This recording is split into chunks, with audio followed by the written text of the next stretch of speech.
पहले हमने क्या पढ़ा था, simultaneous differential equation. Simultaneous differential equation किस फॉर्म की थी वो,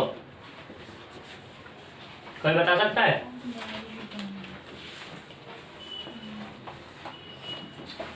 क्यों साइमल्टेनियस डिफरेंशियल इक्वेशन किस फॉर्म की थी, कोई बता सकता है? जब स्टार्टिंग की थी मैं चैप्टर की, किसी को नहीं पता? डिफरेंशियल इक्वेशन नहीं, साइमल्टेनियस डिफरेंशियल इक्वेशन।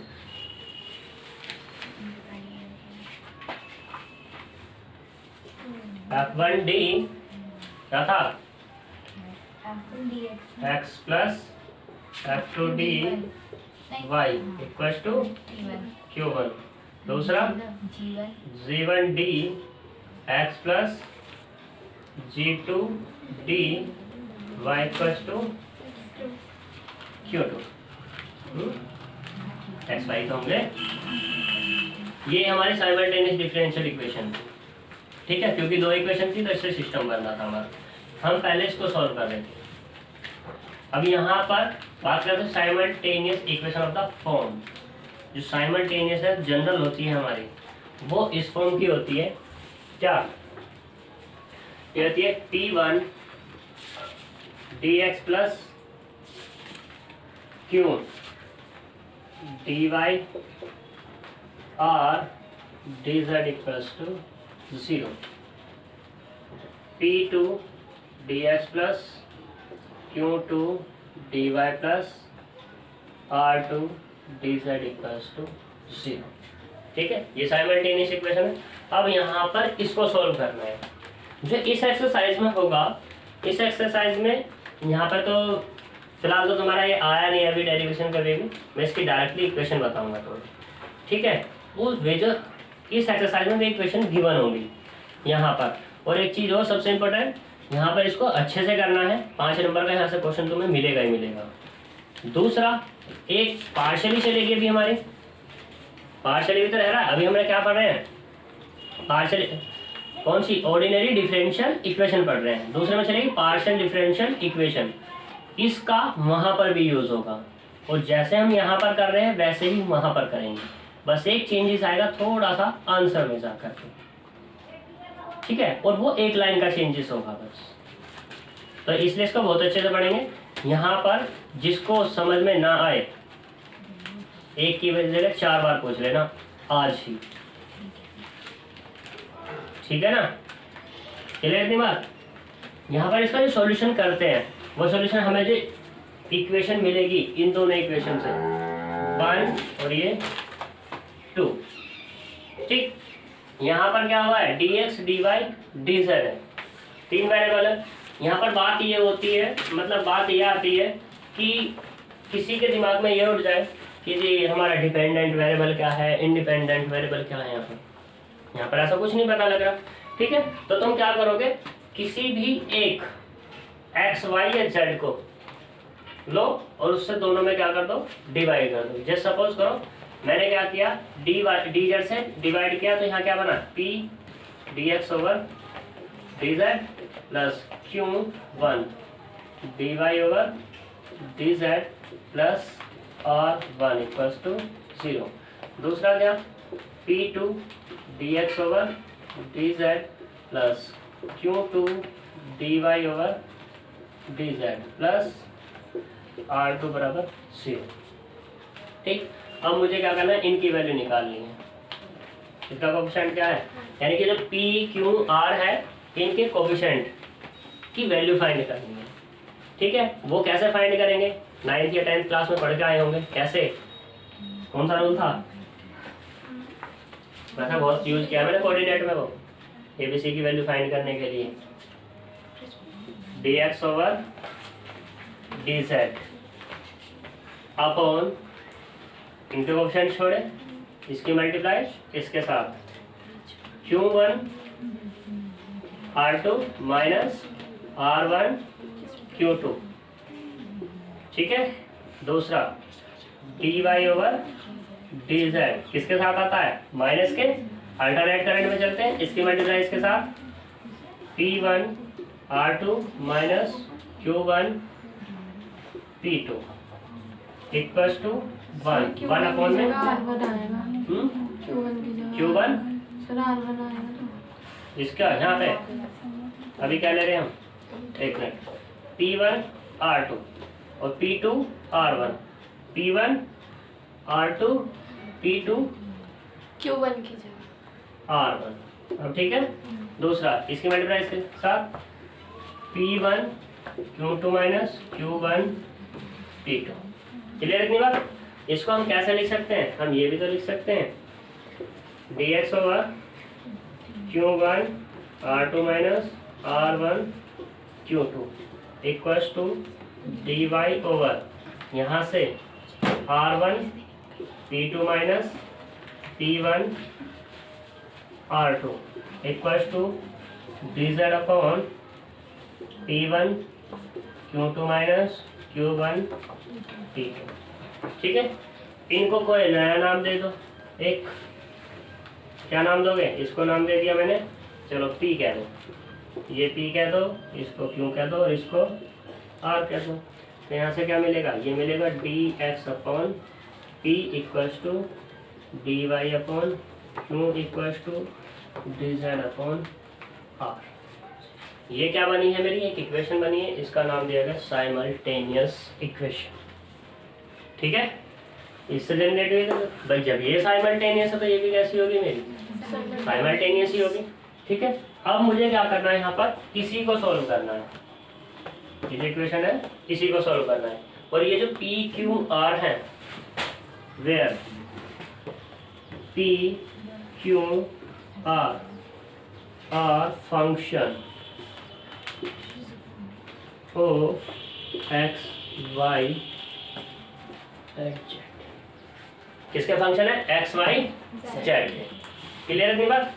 अब ये एक बात बताओ, जब ये P Q R फंक्शन है x y z के, तो ये जो मेरे ये रहे होंगे P1 Q1 R1 P2 Q2 R2, ये किसके फंक्शन रहे होंगे, x y z के। क्लियर है बात? या तो जो मैंने पहले बात यहाँ लिखी है, बाद में लिखी है बात, यहीं पे तुम लिख सकते थे P1 Q1 R1 P2 Q2 R2 are function of x y z। Clear है बात? इसको हमें सॉल्व करना है, और इसको सॉल्व करने के हमारे पास 2 मेथड है। ठीक है, इसको सॉल्व करने के हमारे पास 2 मेथड है, और वो 2 मेथड क्या है उसी पे डिस्कस करना है, और पूरी एक्सरसाइज में इन्हीं पे डिस्कस करना है। जो मैंने आगे की बात की थी वो भी यहीं पर ही है। ठीक है, जो चेंजेस था बस वो थोड़ा सा आएगा एक लाइन में, वो भी लास्ट में जाके आंसर में। क्लियर इतनी बात? यहाँ पर मैं मेथड नहीं बताऊंगा, सीधा उससे क्वेश्चन कराऊंगा, बस थोड़ा सा मेथड के बारे में बताऊंगा। मेथड के बारे में क्या है, किसका, ये वाला साइमल्टेनियस। ठीक है, तो देखो 2 तरीके हैं। पहला तरीका ये है फर्स्ट मेथड कि सपोज करो इसमें से कोई भी एक वेरिएबल एब्सेंट हो जाए। मैंने सपोज किया क्या है एब्सेंट, मेरा z एब्सेंट हो गया, तो 2 बचे मेरे पास। ठीक है, दोनों को सोल्व कर लेंगे। दोनों को सोल्व करने के कितने तरीके होंगे हमारे पास, पीछे हमारे पास है आए हैं वेरिएबल सेपरेबल, होमोजीनियस, लीनियर वगैरह वगैरह, ये सारी चीज़ बन जाएंगी हमारे पास यहाँ तक। ठीक है, सोल्व करना है यहाँ से। जब सोल्व करेंगे तो उसके लिए क्या करना पड़ेगा, इंटीग्रेशन करना पड़ेगा, और इंटीग्रेशन करेंगे तो एक कांस्टेंट ऐड होगा। बस कुल मिला के कहने का मतलब ये, इनको सोल्व करने के लिए इंटीग्रेशन करना है। और इंटीग्रेशन करने के तुम्हारे पास डिफरेंट टाइप्स तो चैप्टर नंबर 1 में पढ़ के आया। ठीक है, उनका भी यूज हो सकता है या सिंपल भी हो सकता है। क्लियर इतनी बात? ऐसे मैंने तो ये कहा था कि z एब्सेंट हो गया, तुम क्या दोगे जी y एब्सेंट हो जाए, एक कह रहे कि x एब्सेंट हो, मतलब कोई भी एक मानेगा एब्सेंट, तो 2 तो बचे रहेंगे ना, उनकी वैल्यू फाइंड हो जाएगी। ठीक है, दूसरा क्या है इसमें, एक है ratio proportion rule. Ratio proportion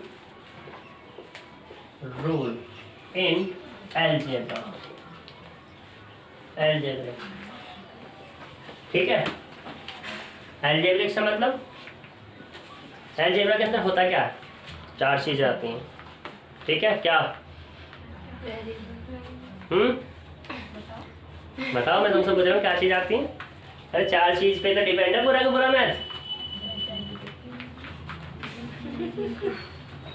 x Y Z के साथ कुछ नहीं करोगे तुम, उनकी जोड़, घटा, गुना, भाग, या इंग्लिश में बोले तो सब्ट्रैक्शन, एडिशन, मल्टीप्लिकेशन और डिवीजन।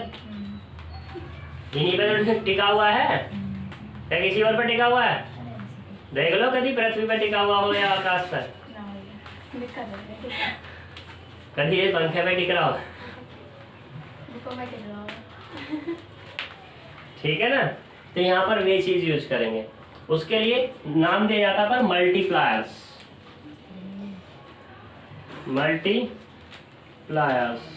मल्टीप्लायर्स क्या होते हैं? वो हमारे, जैसे सपोज करो ये दिया हुआ है dx upon p dy upon q dz upon r, तो एक केस में मैंने मल्टीप्लायर्स यूज किए using L, M, N, R multipliers. ठीक है, ये मल्टीप्लायर्स मैंने यूज किए। कैसे यूज किए? जब जो रेशो प्रोपोर्शन रूल होता है ना, ये कहता है कि तुम मल्टीप्लायर्स अगर यूज कर रहे हो कुछ भी, ठीक है, रेशो प्रोपोर्शन रूल ये होता है जितनी तुम न्यूमरेटर में मल्टीप्लाई करोगे उतनी क्या करनी पड़ेगी तुम्हें, डिनोमिनेटर में करनी पड़ेगी। ठीक है, दूसरा केस, अगर तुम न्यूमरेटर को सभी को ऐड कर रहे हो तो डिनोमिनेटर भी तुम्हें सभी के सभी ऐड करने पड़ेंगे। इस चीज को ध्यान रखना, सबसे ज्यादा यूज है इसका इस एक्सरसाइज के अंदर, आगे वाले चैप्टर के अंदर। ठीक है, तो यहाँ पर सपोज मैंने क्या यूज किया, एलिमेंट यूज किए, तो मैंने एल की मल्टीप्लाई की किसके साथ, dx के साथ। ठीक है, m की मल्टीप्लाई की किसके साथ, dy के साथ, और n की मल्टीप्लाई की किसके साथ, dz के साथ, वो तीनों का ऐड किया है। जब ऊपर ऐसा किया तो नीचे भी करना पड़ेगा भाई, LP प्लस कितना MQ और NR। ठीक, तो ये बन जाएगा मेरा, एक इक्वेशन मेरी ये बन जाएगी। दूसरे केस में अब की बार में L, M, N कैपिटल वाले यूज कर लिए, कुछ भी वैल्यू हो सकती है इनकी, वन के ऊपर डिपेंड करेगी। L dx plus M dy plus N dz upon LP plus MQ plus N R। ठीक है, और ये मल्टीप्लायर्स तुम्हें जब यूज करने पड़ेंगे, 3 इक्वेशन तो ये होगी हमारी। ठीक है, 2 ये होगी, कितनी बन गई, 5 होगी, यानी कि dx upon p dy upon q dz upon r equals to l dx plus m dy plus n dz upon lp mp mq और nr equals to l dx plus m dy plus n dz upon lp mq plus n r। और ये जो मैंने multipliers use किए हैं, ठीक है, ये हम इसलिए करेंगे क्योंकि यहाँ पर कुछ ये वैल्यूज गिवन होंगे एक्स वाई जेड में, ये पूरा का पूरा मुझे 0 बनाना पड़ेगा यहाँ पर। ठीक है, और जब ये 0 बन जाएगी तो ये जो ये होंगे मेरे LP MQ प्लस NR, ये कहलाएंगे मेरे एग्जैक्ट। या ऐसे कह दो, ये जो ऊपर वाले LDX plus MDY plus NDZ, यहाँ पे ये लिखना पड़ेगा if LDX plus MDY plus NDZ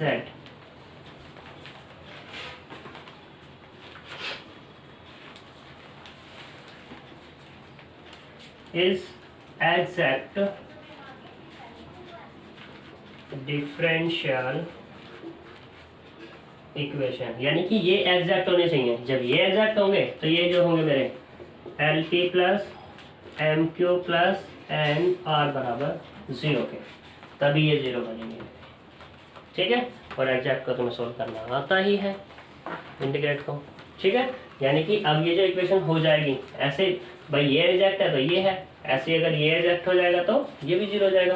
तो यानी कि अब जो इक्वेशन बनेगी तुम्हारी वो ये बनेगी dx upon p equals to dy upon q equals to d z upon r equals to में कितना होगा l d x plus m d y plus n d z upon zero equals to l d x plus m d y plus n d z upon zero.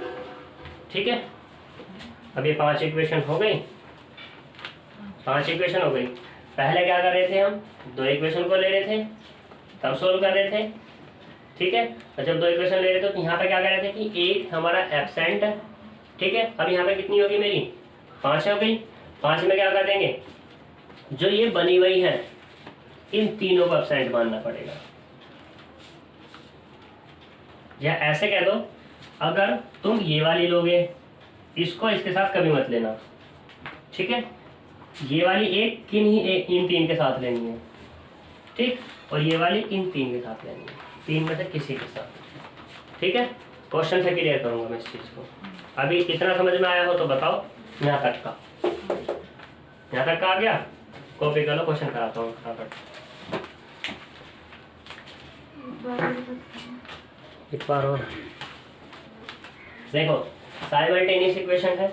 इस simultaneous equation को मैंने convert किया इसमें, यहाँ तक convert कर ही लो, इसमें तो कोई दिक्कत नहीं है। अब इस इक्वेशन ये कैसी है, जब ये साइमल्टेनियस है तो ये भी साइमल्टेनियस होगी। ठीक है, अब मुझे इसको सोल्व करना है, तो सोल्व करने के लिए मुझे 2 केस होंगे मेरे पास। पहला केस ये होगा कि हम सिंपल सोल्व कर लें। ऐसा कह लो एब्सेंट वाली बात को थोड़ी देर के लिए ख़त्म कर दो।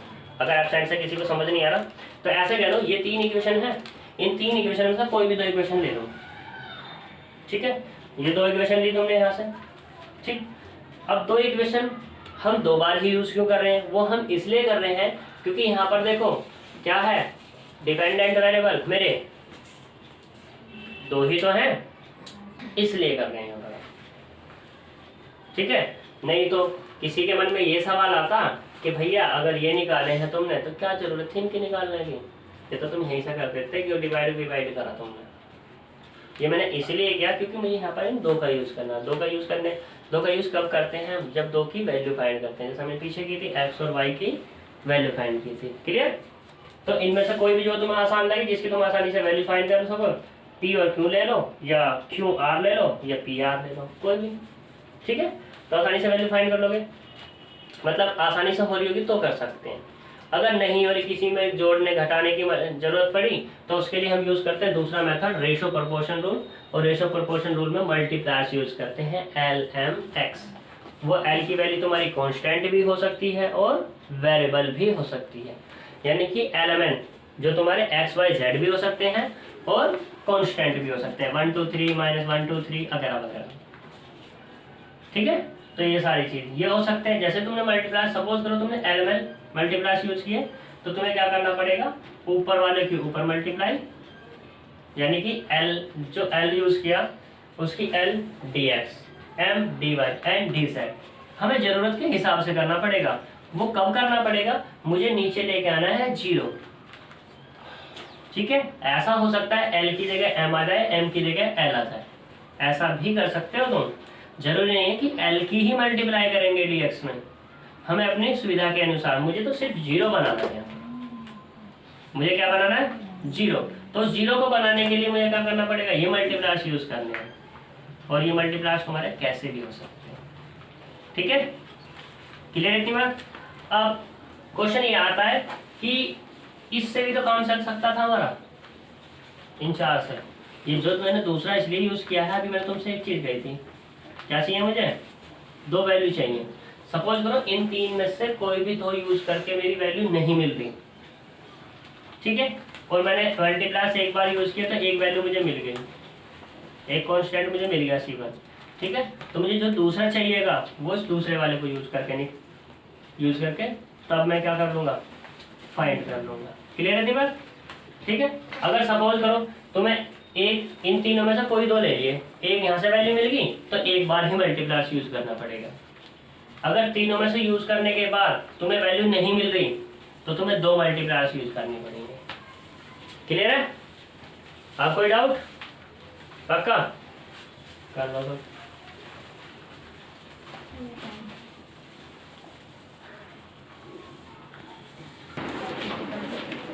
इसमें क्वेश्चन करते हैं। Question number 1, dx over x equal to dy upon y equal to dz upon z, ये दिया हुआ है। जैसा मैंने तुम्हें बताया था, यहाँ पर इसको ले लो फर्स्ट टर्म, इसको नाम दे दो सेकेंड और इसको नाम दे दो third. Taking first and second terms, ठीक है। इसका भी तुम्हारा आंसर मैच नहीं करेगा, हाँ इस एक्सरसाइज का भी आंसर मैच नहीं करेगा तुम्हारा। एक ऐसा तुम्हें मिल जाएगा जिसका आंसर मैच नहीं हो रहा होगा। क्यों? क्योंकि देखो इसमें 3 टर्म्स हैं, ठीक है। अब 3 टर्म्स हम कितने तरीके से ले सकते हैं? 3 तरीके से ले सकते हैं। कैसे? 1 फर्स्ट और सेकंड, देखो फर्स्ट एंड सेकंड टर्म ले सकते हैं, फर्स्ट एंड थर्ड टर्म ले सकते हैं, और तीसरा सेकंड एंड थर्ड टर्म ले सकते हैं, ठीक है। अब सपोज करो तुम जितने भी बच्चे हो सभी, किसी ने क्या किया, पहले एक ये ले लिया और एक ये ले लिया, ठीक। किसी ने दूसरे ने क्या किया, एक ये और एक ये ले लिया। तीसरा आया, तीसरे ने क्या लिया, मैं तो ये लूंगा और ये लूंगा, ठीक है। तो कितने आंसर हो गए तुम्हारे? 3 आंसर हो गए, ठीक है। 3 में से एक तुम्हारा ऐसा होगा सभी का जो मैच नहीं करेगा दूसरे वाला। मतलब कहने का ये है, अभी दिखाता हूँ मैं क्वेश्चन से। जैसे कि देखो,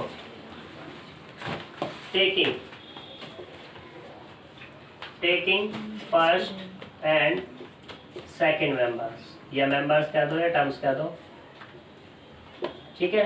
तो मैंने क्या लिया, dx upon x equals to dy upon y, ये ले लिया। इसको मुझे सोल्व करना है। सोल्व करने के लिए क्या करना पड़ेगा, इंटीग्रेशन। तो इंटीग्रेशन करो, इंटीग्रेशन ऑन बोथ साइड्स, ठीक है। अब मैंने डायरेक्टली इंटीग्रेशन क्यों कर दिया? मैंने डायरेक्टली इंटीग्रेशन इसलिए कर दिया क्योंकि मैंने चैप्टर नंबर 1 पढ़ा है। चैप्टर नंबर 1 में क्या था, पहला टॉपिक वेरिएबल सेपरेट का था, और वेरिएबल सेपरेट ऑलरेडी यहाँ पर है, ठीक है, इसलिए। तो dx upon x equals to integration of dy upon y। जब इसको इंटीग्रेट करेंगे तो कितना मिलेगा, log x plus log c, 1 कह दो इसको, और ये वाला log y। तो यहाँ से क्या मिला, log x into c1 equals to log y। तो यहाँ से क्या मिला, x c1 equals to y, या ऐसे कह दो c1 equals to y upon x, ठीक है। अब यहाँ से भी तुम्हारा चेंज हो सकता है। चेंज ऐसा हो सकता है कि मैंने कांस्टेंट किसकी तरफ ऐड किया है, x की तरफ। अगर तुम y की तरफ y की तरफ लोगे तो चेंज हो जाएगा तुम्हारा, यानी कि इस c1 की जो वैल्यू आई है, इस c1 की वैल्यू चेंज हो जाएगी। अब तो क्या आई है, y अपॉन x आई है, फिर क्या हो जाएगी तुम्हारी, x अपॉन y हो जाएगी। क्लियर है तुम्हारा? दूसरा again, taking first and third terms, ठीक है। थर्ड टर्म्स लेंगे तो कितनी है वो, dx upon x equals to dz upon z। Integration करो फिर से, इंटीग्रेशन ऑन बोथ साइड्स, ठीक है। इसको डाल दो, क्वेश्चन नंबर 1 डाल दो। तो इंटीग्रेशन करेंगे तो dx upon x equals to integration dz upon z। यहाँ से क्या मिला, log x plus log c2 equals to log z equals to क्या मिलेगा, log x c2 equals to log z। तो यहाँ से कितनी वैल्यू मिलेगी, x c2 बराबर z, यहाँ से कह दो c2 equals to z upon x। इसे डाल दो, क्वेश्चन नंबर कितनी 2। इक्वेशन नंबर इसे डाल देना, equation number equation 1 and 2 are required solution of equation किसका, एक, ठीक है, ये इसका सॉल्यूशन होगा। क्लियर है इतनी बात। अब जो मैं बात तुम्हें बता रहा था इससे आगे बात करते हैं।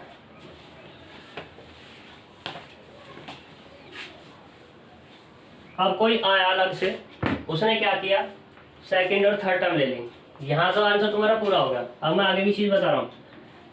Now taking second and third terms, ठीक है, टर्म्स क्या तो कितना होगा, dy over y equals to dz over z। Integration करेंगे तो कितना मिला, dy over y equals to dz over z। तो यहाँ से जो मिला है log y plus log c equals to log z। तो यहाँ से वैल्यू कितनी मिलेगी मुझे, c equals to z upon y, ये मिलेगी, ठीक है। इसे डाल दो क्वेश्चन नंबर 3 डाल लो, इसमें कंबाइन कर दिया, ठीक। अब कुछ बच्चे आए, मतलब 3 बच्चे लिए मैंने फिलहाल के लिए, तो उन्होंने क्या किया, एक ने लिया फर्स्ट और थर्ड टर्म ली, तो उससे सॉल्यूशन क्या मिला हो रहा है, जब फर्स्ट पहले क्या लिया था, फर्स्ट एंड सेकेंड, ठीक है, और फर्स्ट एंड थर्ड टर्म लेने पर जो मुझे सॉल्यूशन मिला है वो कितना मिला है, 1 और 2 का सॉल्यूशन मिला, ठीक है। दूसरा आया, दूसरे ने क्या किया, फर्स्ट एंड सेकंड लिया और क्या लिया, सेकंड एंड थर्ड लिया, तो उसे सॉल्यूशन क्या मिलेगा, एक तो 1 मिलेगा, ठीक है, और सेकंड थर्ड से क्या मिला मुझे 3, ये 3 मिलेगा। क्लियर है इतनी बात। दूसरा एक आया फर्स्ट और कितना लिया, फर्स्ट एंड थर्ड लिया और सेकंड एंड थर्ड लिया, तो इससे सॉल्यूशन उसे क्या मिला, फर्स्ट और थर्ड से, तो ये मिल रहा है 2 और 3, ये 3 सॉल्यूशन बन जाएंगे तुम्हारे, ठीक है, 3 सॉल्यूशन बन जाएंगे। क्लियर इतनी बात। अब देखो इसकी इन दो की बात करते हैं, तो इसमें दोनों में कॉमन है, क्या कॉमन है, 1, मैच कर गया। इन दोनों की बात करें, इसमें क्या कॉमन है, 3, इसमें मैच कर गया। इन दोनों की बात करें तो क्या कॉमन है, वो मैच कर गया, ठीक है। यानी कि कोई भी 2 उठाओगे, 2 में से किसी एक का मैच कर जाना है। क्लियर इतनी बात, सही। आंसर पे मत जाना, बुक जब तुम्हारा एग्जाम होगा वहाँ पे मत जाना कि जी हमारा आंसर गलत आया या वो आया, बस तुम्हारा करने का तरीका सही होना चाहिए, तुम्हें जो टर्म्स ली हैं वो सही ली होनी चाहिए, ठीक है। आंसर डिफरेंट आ सकता है तुम्हारा, इसमें डिफरेंट क्या होगा, वो ये होगा, ठीक है। ऐसा डिफरेंट मत कर देना कि जी किसी का आ गया c equals to z square upon y, वो तो सारे डिफरेंट हो जाएगा, कभी ये कर दो, ठीक है। टर्म्स के अंदर ही डिफरेंस होना चाहिए बस। क्लियर है इतनी बात। यहाँ तक किसी को पूछना है कुछ, बताओ, नहीं पूछना तो कॉपी कर।